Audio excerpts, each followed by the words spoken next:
이제까지는 좀 피부로 좀 안 좋다 하던 경제 추락이 이제는 눈앞에서 실제로 가시화되고 있습니다. 또 이 정권이 세월호 관련해서 기무사가 또 민간인을 수사했다 해서 적폐청산 카드를 또 들고 나오는데요.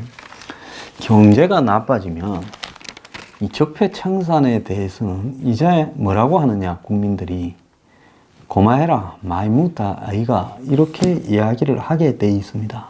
경제가 나빠지면 북한 문제에 대해서 뭐라고 하는가 하면 그것도 할 만큼 했지 않냐, 이제 고마해라, 이렇게 이야기를 하게 돼 있습니다. 그래서 이 정권이 알아야 될 거는 경제가 망가지고 난 뒤에 경제와 관계없는 다른 뭐를 해도 그때부터는 말을 하면 할수록 욕을 처먹게 되어 있다는 걸 깨달아야 되는 겁니다. 이걸 저거들만 모르는 것 같아요. 오늘 보면 임종석이 선글라스 쓰고 BMZ 같은 부분에 대해서 제가 햇볕에 눈을 잘 못 떠서 시력이 약해서 국감장에서 선글라스를 썼다고 그렇게 이야기를 했습니다. 자신의 신체 특징을 토로하고 국군의 날에도 꼈고 UAE에 갔어도 현충일 행사 때도 꼈는데 이번만 오해가 됐다. 더 옷깃을 여미겠다. 이렇게 말을 했습니다. 자, 그런데 오늘 동아일보에 보면 임종석의 굿샷 혹은 오비라는 칼럼이 실렸습니다. 임종석과 골프를 과거에 쳐본 사람들은 빨래줄처럼 하늘을 나르는 드라이브 샷이 일품이라고 끝내주네, 이렇게 말을 했다고 합니다. 자, 그래서 임종석이 청와대에 바빠서 요즘은 골프를 안 치더라도 과거에 치는 걸 보면 1, 2년 내에 안 쳤다고 실력이 줄어들 그런 실력이 아니라는 겁니다. 참 주사파 하면서 언제 또 골프를 그렇게 잘 치는지 모르겠어요. 좋은 거는 다 해요. 딸내미도 미국에 유학 보내고 골프도 잘 치고 북한의 돈도 열심히 받아주고 또 대통령 비서실장도 해서 2인자가 되고 선글라스도 끼고, 부럽습니다. 좋습니다. 자, 그런데 정치기권에 글을 말하는 사람은 운동 능력이나 테크닉 못지않게 젊음을 이야기한다. 임종석이 저보다도 어리죠. 지금 만으로 52세, 재선 의원에, 서울 정무부시장에, 당의 사무총장에, 이제는 대통령 비서실장으로 실질적인 2인자에, 참 임종석은 아주 세상을 이렇게 양질로 살아가고 있는 것 같습니다. 자, 그런데 날씬하고 힘도 좋다, 그렇게 말을 합니다. 자, 임종석의 이 지금 최근에 선글라스도 결국은 정치 실세 논란이고, 그것도 그의 젊음과 다 있다, 이렇게 말을 하면서 청와대 2인자, 청와대 2인자가 한국 2인자죠. 그런데 인생이 한참 남아 있습니다. 그런데 임종석은 한국 정치사에 매우 특이한 비서실장이다. 이 동아일보 정치부장이 쓴 글입니다. 이명박 박근혜 시절 비서실장들은 대부분 인생 이제 마지막 대미를 장식하러 비서실장에 갔는데, 박근혜 정부의 비서실장은 다 박근혜 전 대통령보다도 나이가 많았는데, 그러니까 비서실장하고 이제 공직을 끝내는 거죠. 아니면 끝낸 사람이 한 번 더 불려와서 하거나. 그런데 임종석은 청와대를 떠나도 50대 중반밖에 안 되기 때문에, 자, 이런 상황에서 임종석의 대권 라이벌이라 할 안희정은 밑으로 그냥 정치 생명이 끝나버렸고, 이재명도 김부선가 논란으로 엉망진창 상태에 빠져 있고 기소까지 됐습니다. 김경수는 드루킹 사건으로 재판에 출석해 있는데 김경수도 멀쩡하다고 보기는 어려운 상태고, 이런 상황에서 임종석만 독야청청해서 자기 논란이 그를 중심으로 나오고 있는데, 자, 이러면 임종석이 유리하냐? 그렇지 않고 좀 아이러니컬하게도 젊지만은 어리지는 않다라는 뭔가를 보여줘야 임종석이 이렇게 더 커나갈 수 있을 건데, 임종석은 2000년에 DJ가 발탁에 처음 배지를 달았는데 34살로 최연소 의원이었고 국회의원이 되고도 그는 형 누나라고 부르는 사람이 많았고 대통령 비서실장인데도 그때 정치를 했던 사람들은 하도 어린 기억이 남아가 자기 나이도 한 20살씩 더 먹은 거는 모르고 아직도 종석이 한다라는 겁니다. 그러니까 전대협 의장으로만 그를 보는 거죠. 그래서 임종석의 이런 이 시각들은 보수 진영에서 주사파라는 프레임을 놓고 있는 것과 더불어서 임종석이 전대협으로만 상징되는 부분이 임종석한테는 부담이라는 거죠. 그래서 1년 전에 국감에서 주사파와 전대협들이 청와대에 있으니 인사 참사가 발생한다 하니 임종석이 그게 질이냐 부끄럽지 않았다라고 얼굴이 벌개지면서 싸웠습니다. 자, 오늘 임종석이 또 출석을 했어요. 자, 오늘도 논란이 많았습니다. 자, 임종석이 대통령 순방 때 자리를 지켜야지 이렇게 이야기를 하니까 35분 거리다. 청와대에서. 뭔 문제가 크게 있냐. 그 다음에 장관을 대동하고 그 길을 가는 게 옳았냐 물으니 비서실장이 장관 대동했다라는 표현은 부적절하다라고 이야기도 했습니다. 자, 자기가 남북 공동선언 이행 추진위원장을 맡고 있다. 그래서 남북 정상회담을 앞두고 준비위원회로 구성을 했고 정상회담이 끝난 뒤에는 이행위원회로 이렇게 계속 반복해서 일이 진행되고 있다. 회의를 13번이나 했다. 관련 장관들도 위원으로 참석하고 있다. 남북관계 특성상 청와대가 컨트롤 타워를 안 할 수 없다. 해서 대통령이 비서실장으로 하여금 위원장을 맡아라 해서 하고 있다.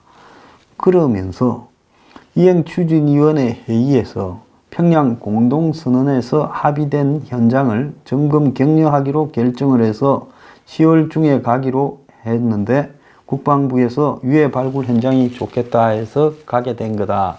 이래 말을 했습니다. 말은 그게 맞을 수 있겠지요. 그렇지만은 그것이 낳을 효과를 생각을 해야 되는 거지요. 임종석은 그것까지 생각을 안 하는 겁니다. 또 임종석은 타겟민은 자기가 붙들었다. 겨울까지는 있어 달라 만류를 했다. 이야기를 하고 있습니다. 첫눈 왔는데 왜 안 가냐 하는 이야기를 또 누가 물었겠지요. 자, 그런데 임종석이 일자리 상황이 매우 엄중하다라고 또 국감에서 이야기를 했다고 합니다. 자, 뭐라고 했냐? 글로벌 경제 상황과 인구 산업 구조적 문제가 맞물려 일자리 상황이 매우 엄중하기만 해 무거운 책임감을 느낀다. 이렇게 말을 했습니다. 그런데 임종석이 지만 모르는 게 하나 있어요.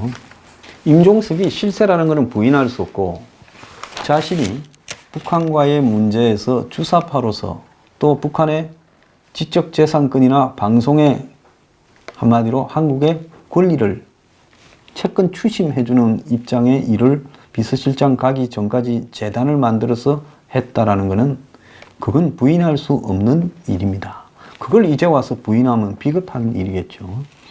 자, 그런데 임종석이 지금 남북 정상회담 준비위원장 또 이행추진 점검위원장 이런 걸 맡고 있습니다. 그러면 자기가 북한과의 관계에서 한국에서 가장 친북적인 입장에 섰던 사람이다.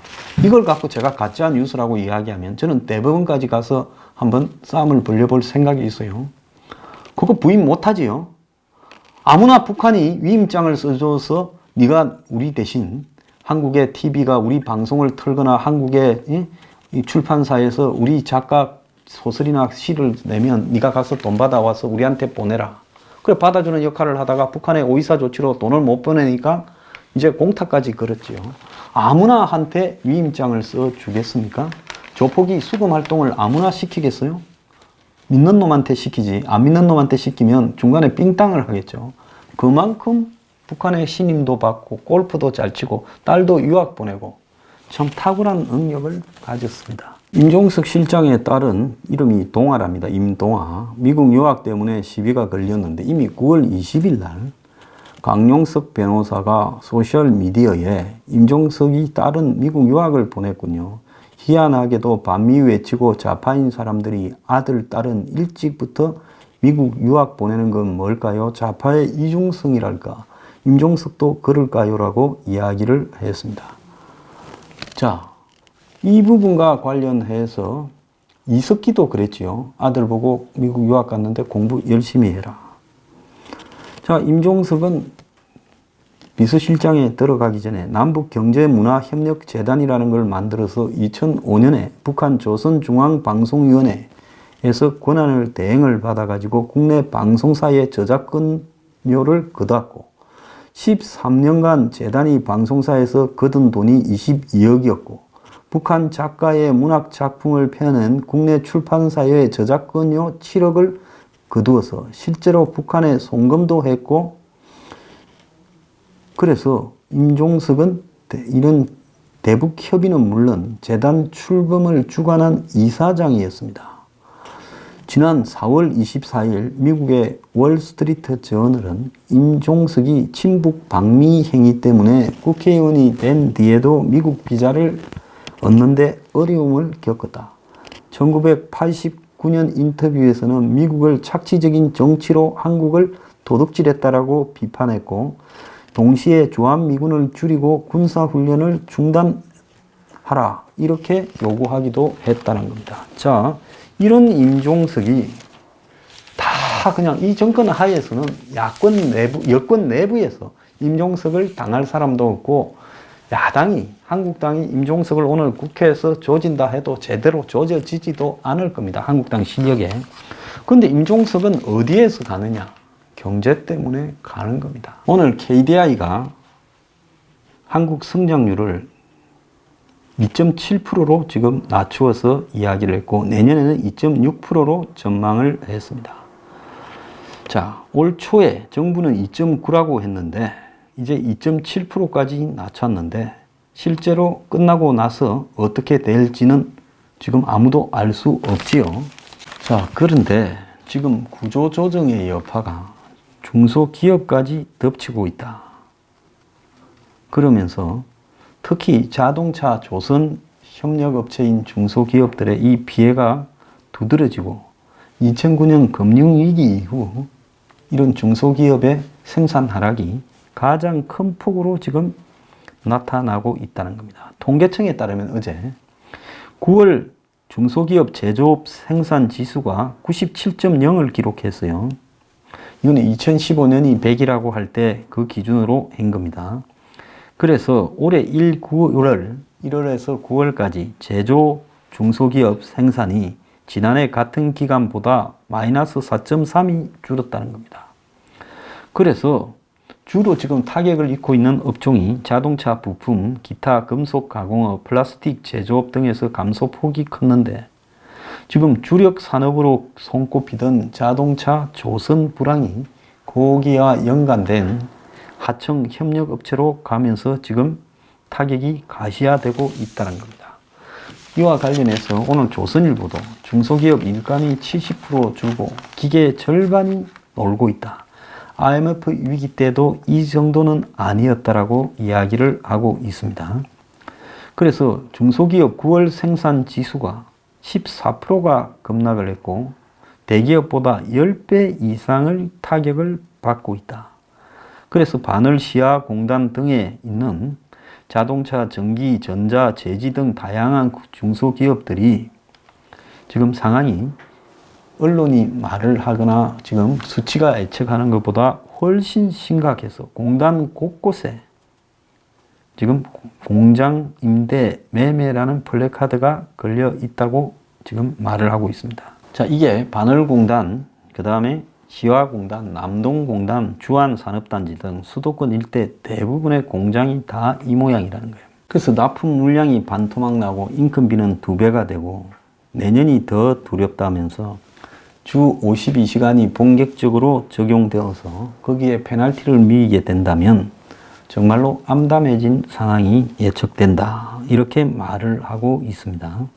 이러다 보니 그 공단에 장사를 하기 위해서 있는 주변의 식당, 상가, 오락실 등도 지금 매출이 폭락을 하고 있다라고 지금 이야기가 나오고 있습니다. 그러지 않아도 불황에 최저임금 인상되고 주 52시간까지 적용되고 이러면서 불황의 수입은 줄어드는데 매출은 줄어드는데 인건비는 상승하면서 영세 기업들부터 사지로 몰리고 그래서 버틸만 한 데는 자동화 설비를 하거나 아니면 중국 베트남으로 공장을 옮기고 그래서 이러지도 저러지도 못하는 회사들은 지금 차례차례 쓰러져 가고 있다는 겁니다. 자, 이에 반해서 지금 일본에 사람을 못 구해가지고 한국으로 일본의 초우량 기업들이 지금 실비로 숙소를 제공할게 30만 원 정도로. 그래서 우리 일본으로 일하러 오라고 한국에서 취업 설명회를 했다는 겁니다. 구인난 일본 기업 112곳이 부산에서 취업 박람회를 했고 사전 지원 6,200건이 있었고 첫날 전국서 1,000명이 참석을 했고 내일은 서울에서도 행사를 하는데 열기가 보통이 아니라는 겁니다. 이제 한국 젊은이들이 일본이 강제로 한국을 병합 안 해도 전부 일본에 일자리를 구하러 가게 되어버렸습니다. 웃기는 거는 일본은 이 사람 한 명에 일자리는 1.64가 있다는 거예요. 그러니까 취직할 사람은 100명인데 일자리는 164개가 있다는 거예요. 반대로 우리나라는 구직자 167명이 일자리 100개를 놓고 싸우고 있다는 겁니다. 이러니 나라 꼬라지가 제대로 되겠습니까? 자, 이런데 이런 지금 기업 상황만 이런 게 아니라 자영업자들은 대출이 600조에 지금 육박을 하고 있다는 거예요. 가계부채가 1,500조를 넘어가는데 자영업자 대출이 600조를 지금 곧 넘어간다는 겁니다. 올해 2분기에 590조 7천억. 그러니까 실제로 지금 오늘 현 시점으로 따지면 600조가 훨씬 넘었겠죠. 올 상반기에만 자영업자들이 41조나 대출이 급증을 했습니다. 연체율도 지금 급증하고 있어서 빌려가고 돈을 못 내는 시한폭탄이 되어가고 있고 그래서 은행들이 자영업자들을 전부 신용 등급을 따로 만들어서 관리하고 업종별로 대출 비중도 관리하고 지금 애를 쓰고 있습니다. 자, 지금 은행들이 파악한 고위험 자영업 대출자들이 지금 15만 명에 달하고 있다. 이렇게 이야기를 하고 있습니다. 그런데 자영업자들이 왜 이 지경이냐? 빚을 내어서 문을 연 음식점이 은행 이자도 못 내어서 줄 폐업을 하게 되면서 은행이 지금 빌려줬던 돈을 다 떼이게 생겼다는 거예요. 근데 한국의 이 벼랑 끝에 선 생계형 자영업자들 가구당 평균 채무가 1억이라는 겁니다. 그래서 상용 근로자 1.4배에 해당이 되고 전체 대출 중에서 이자가 높은 이금융권 대출이 31%까지 늘어났다는 거예요. 그래서 한국이 지금 끝까지 버티고 있는데 지금 미국하고 금리 차이가 지금 이제 1%에 이렇게 달할 지경인데 이런 상황에서 금리가 한국이 이제는 못 버텨서 미국이 계속 올리면 이제 한국도 금리를 올리고 경기가 좀 더 나빠졌을 경우에는 이제는 감당이 불가능할 거라고 저는 보고 있습니다. 가슴 아픈 플래카드가 하나 있었어요. 그동안 이용해 주셔서 진심으로 감사드립니다. 이번에 이 업체를 폐업하게 되었습니다. 항상 이 즐거운 일만 가득하길 바랍니다라고 망하면서 치킨집 간판에 해연동에 폐업을 알리는 플래카드가 있었다. 그런데 이 주인이요, 정말 사람이 장사가 안 돼 가지고 망하는데 이런 플래카드를 거는 심정을 지금 임종석은 생각을 해 봤겠습니까? 엄중하다라고 말하는 임종석, 골프를 잘 치는 임종석, 딸을 유학 보낸 임종석. 제가 오늘 경제가 나쁜 게 하루 이틀 된 게 아니기 때문에 경제 문제를 가지고 이야기하는 게 아니라 임종석이 아무리 날고 기어도 제 여태까지의 경험으로는 철인이나 현인, 초인은 없다라는 것이 제 정설입니다. 옛날에 노무현 정권이 아니 지금 지지가 거의 없는 상황에서 대통령 후보가 되고 대통령 후보가 됐다가 한 자릿수로 떨어졌다가 또 정몽준을 잡아먹고 또 대통령이 되고 그러다가 열린우리당을 만들어서 떨어져 나가고 총선에서 이기고 탄핵에 걸렸는데 살아남고 그래서 많은 사람들이 노무현 정권을 거의 올마이티, 전지전능하다라고 이야기를 했습니다. 그런데 전지전능한 사람은 없고 짧은 시간에 우연히 반복되거나 아니면 우연으로 가장한 누군가 도와줘서 필려는 있을 수 있지만은 결국은 자기 한 대로 결과를 받게 되어 있습니다. 임종석에게 지금 주어져 있는 행운이 언제까지 갈 거라고 봅니까? 지금 국민들은 만약에 경제가 더 나빠지면 이제 문재인에 대해서는 무능하다라고 치부를 하고 지금 뺀질뺀질하게 보이는 임종석에게 모든 책임을 물을 가능성도 있습니다. 한때 김기춘 전 비서실장이 기춘대원군이라 해서 박근혜 전 대통령은 인사나 이런 데 대해서 별로 관심이 없고 김기춘 실장이 마치 다 하고 있다. 이런 소문이 퍼졌죠. 한때 그분이 하소연을 여러 군데 한 걸로 알고 있습니다. 그 마찬가지로 지금 임종석은 자신이 누리는 이 2인자로서의 권위, 힘, 파워 이런 부분이 지금 즐겁겠지요. 그러니까 선글라스 끼고 굳이 가지도 않아야 될 화살머리 고지를 참지 못하고 가서 욕을 먹지요.